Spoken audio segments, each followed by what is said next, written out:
Bloomberg Audio Studios. Podcasts, radio, news.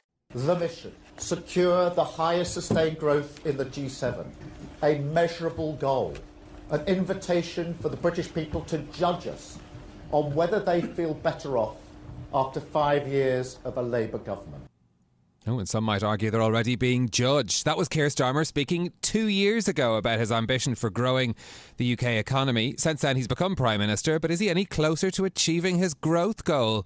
Hello, you're listening to Bloomberg UK Politics. I'm Stephen Carroll. And I'm Yuan. Welcome to the programme. So we're coming back to one of our favourite political challenges today, growing the UK economy. Now, we've heard over and over that it is a number one priority for the government. So our latest Bloomberg reporting on the outlook might not make for easy reading. Sources have told us that the preliminary forecasts from the budget watchdog, the OBR, have downgraded the growth forecast for this year. And that means the Chancellor will now struggle to meet her fiscal rules. So as a reminder, Rachel Reeves changed the rules last year so that, in a nutshell, she promised to cover day-to-day government spending with the money raised from taxes. The idea is for the budget to be balanced within 0.5% of GDP, which is just one reason why the size of the economy matters for this. Yeah, now the official OBR forecast won't be published until the end of March, and they're going to be updated a couple of times before then. So the change in the economic wind could still save Rachel Reeves. But the alternative will mean either making spending cuts or raising taxes. Now, the Chancellor says she won't raise taxes this spring, and her Labour colleagues will be very keen for the government to avoid spending reductions. If that wasn't enough economic gloom, we do get the growth figures for the last 3 months of last year tomorrow, and Bloomberg's survey of economists shows they're expecting the economy to shrink by 0.1%. Of course, not very much, but it does come after the previous 6 months where the economy didn't grow at all and puts the UK at the risk of a technical recession where the economy shrinks for 2 consecutive quarters. Now, even if it's only a very small decline, it could make for a lot of bad headlines for the government. Yeah, well, there is a possible bit of good news from the National Institute of Economic and Social Research. They've published their latest growth forecast, and they reckon the economy will grow by 1.5% this year. That's more than double what the Bank of England is expecting. So let's discuss this with Niesr's senior economist, Benjamin Caswell. Benjamin, thanks for joining us on the podcast today. Can you just explain your forecast and why you differ quite so much from both the Bank of England and the OBR? Absolutely. So our growth forecast for this year is 1.5%. And that's driven by the increase in government expenditure because of the measures announced in the budget, which take effect from April. And it's also due to an improvement in net exports. As the pound appreciates a bit, UK exports become more competitive internationally. The reason why we differ so much from the Bank of England, well, the way I'd actually reframe that question is, why does the Bank of England differ so much from the Bank of England just 3 months ago? Because since we've had this information about low sentiments, about poor growth in the Eurozone, and concerns over the fragility of the UK economy more generally, there hasn't been any major changes to UK fundamentals in the last 3 months that would cause us to revise our growth figure down quite so substantially as the bank has. So as a result of this year, the large front-loaded government stimulus is mainly driving this 1.5% growth that we're forecasting for 2025. Now, that's interesting because obviously if the government spends a lot more money, that will lead to an increase in GDP. That doesn't require kind of loads of clever sort of economic models, does it? That's sort of basic stuff. So why have you got that different to the other forecasters, though? Because they know about this government spending, don't they? It's not a secret. Yeah, so I think the Bank of England has basically said because growth was very poor at the second half of last year and because sentiments have been low, that they essentially forecast that the UK economy will lack momentum this year going forward. They also have some concerns over rising energy prices and perhaps some of the impacts of the budget measures and how they might land, such as the increase in national insurance contributions on employers. But the way that we see it is that actually the UK economy in terms of fundamentals is not that bad. We are in a bit of a sort of low sentiment at the moment. However, sentiments change day to day, week to week. If you remember just 9 months ago, people were actually very optimistic about the UK economy because we had a very strong growth in the first half of 2024. So we think that actually, given time, as these stimulus measures filter through the economy, as we start to see it in the data, we think that sentiments will pick up and that business investment will recover. And this will actually drive growth this year and next year.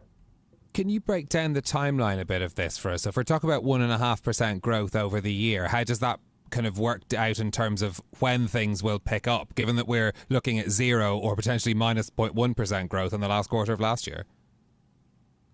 Yeah, so I don't anticipate that we'll see it in the first quarter because the effects of the fiscal stimulus will be enacted from the start of the financial year, so from April.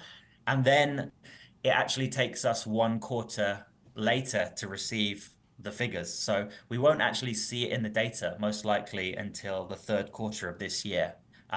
So really, it's the front-loaded government stimulus which is doing a lot of the heavy lifting this year.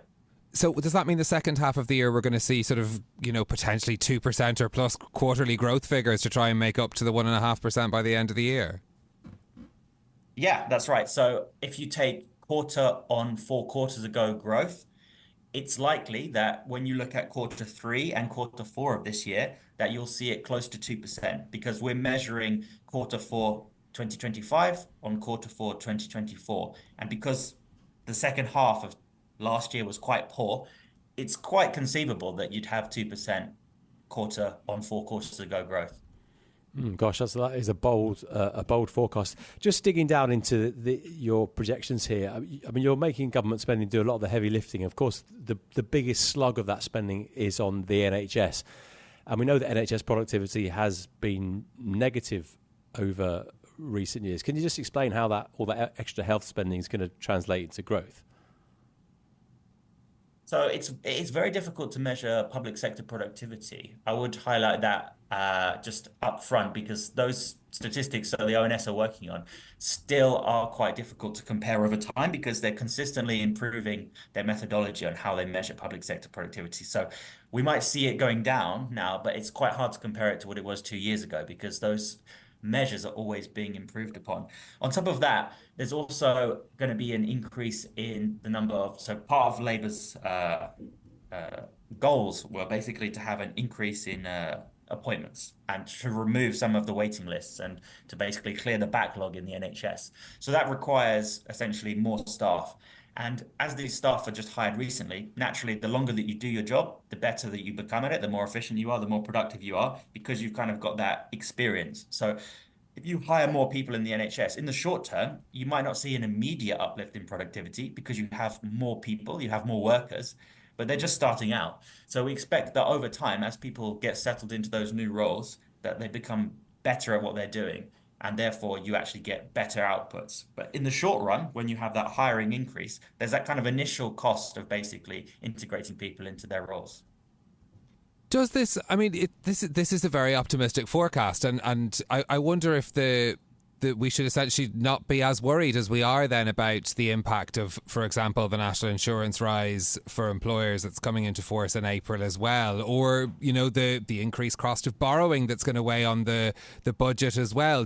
Will this save Rachel Reeves from making, difficult decisions when it comes to getting that final OBR forecast in March?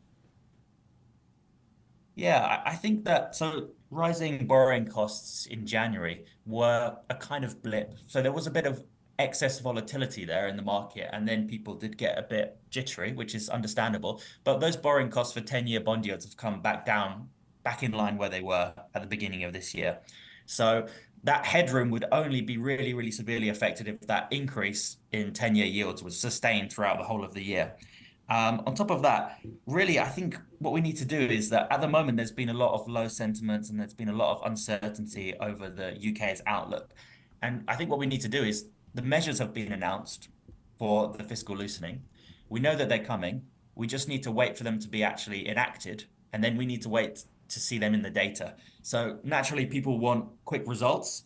But in this case, I think it's very much just staying the course and seeing how these measures land and how they percolate through the economy in practice. Of course, you can take a second view on it in maybe a year's time and see how things work out. But as I sort of stand at the moment, it's better not to U-turn before you've even turned in the first place. So really, we haven't actually seen the effect of this stimulus land yet. So before we start judging it, I think it's best to actually let it flow through the system and just stand by the plans made so far. Is the government doing the right things on growth? Is there anything else you would like them to see them doing to boost growth, particularly in the short term? there's not really too much they can do in the short term because short-term growth is driven so much by sentiments and it's driven a lot by confidence. But in the long term, there's definitely measures that you can do. So, for example, the measures on planning reform. So, to make it easier to build things in the UK, to make it less cumbersome to build infrastructure and new housing, is definitely something that could benefit the UK's long-term potential growth. I mean, does it sound like we're heading back to a things can only get better sort of vibe? Is this trajectory carried on past this year? I mean, there's definitely challenges. There's no doubt about that. Because the UK, in terms of its fiscal outlook, there are definitely challenges. There's not much headroom there. But I think really we have to just sort of wait and see how these measures do flow through the economy and see that things may pick up. Investment may return, confidence may return. I think there's been a bit of doom and gloom and talking down the economy in the last 6 months, and that definitely hasn't actually helped how it translates into the data. So I think, as I said, in terms of fundamentals, I mean, the UK does have a pretty good labor market. It functions reasonably well. Also, on top of that, we do have a educated population, so there is a reasonable cause to invest in the UK economy. I think the only barriers are ensuring essentially that investment does flow in and that business and public investment sort of go hand in hand and support each other. The polling suggests that business confidence has really been hit hard by the budget, but you're quite optimistic, aren't you, that business confidence and investment is going to ramp up? Yeah, it's understandable. I think it depends on the size of the business as well. So obviously, larger businesses are more able to absorb some of those increases in costs, which are coming as a result of the increase in national insurance tax. So on that side of things, it depends if you're a large or a small firm.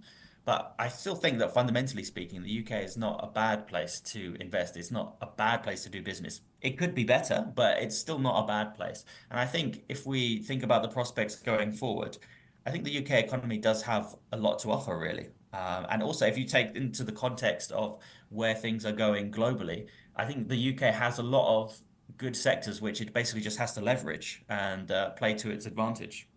Okay.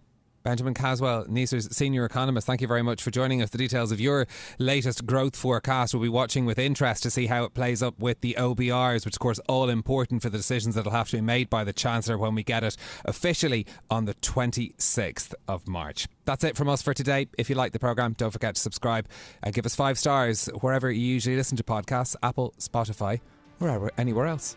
This episode was produced by James Walcock and our audio engineer was Sean Grostamachia. I'm Yuan Potts. And I'm Stephen Carroll. We'll be back with more tomorrow. This is Bloomberg.